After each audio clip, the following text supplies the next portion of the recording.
Hello and welcome to HITC Sport. It's a tough time to be an Aston Villa fan.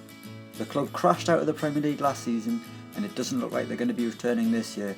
Things might have been different in the past had Villa signed some of the players they'd been linked with.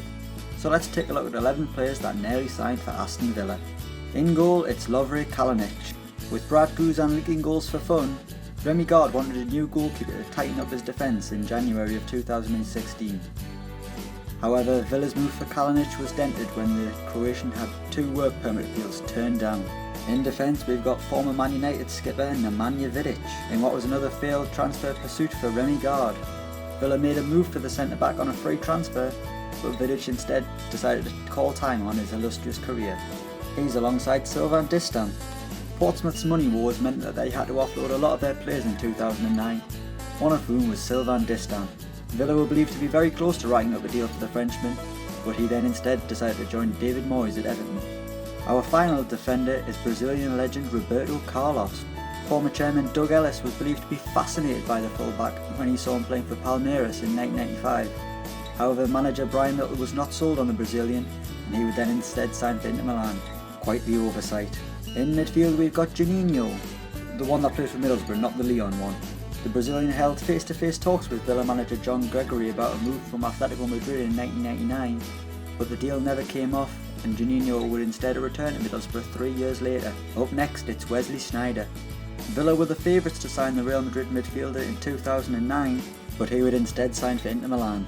In the middle of midfield it's Scott Parker. When West Ham were relegated from the Premier League in 2011, it was all but inevitable that Scott Parker was going to leave the club after a string of sensational performances for the Hammers. Villa made a move for the England midfielder, but he was instead persuaded to join Harry Redknapp at Tottenham. Speaking of Harry Redknapp, up next it's his nephew Frank Lampard. The Chelsea legend is currently without a club, but his career could have been very different had he decided to join Aston Villa in 2001. The England international held talks at Villa Park, but he would instead move to Chelsea, and the rest is history. Up next it's RADAMEL FALCAO. The Colombian has spent 2 years in the Premier League on loan at Manchester United and Chelsea, and neither were a success. Things might have been different had he moved to the Premier League in 2009 with Aston Villa before his horrific injury. Up next it's EDINSON CAVANI, who along with RADAMEL FALCAO issued a come and get me plea to Aston Villa boss Martin O'Neill. Of course, neither deal came off, and EDINSON CAVANI ended up joining Napoli before heading to PSG, where he is now the main man. And finally, it's Andy Cole.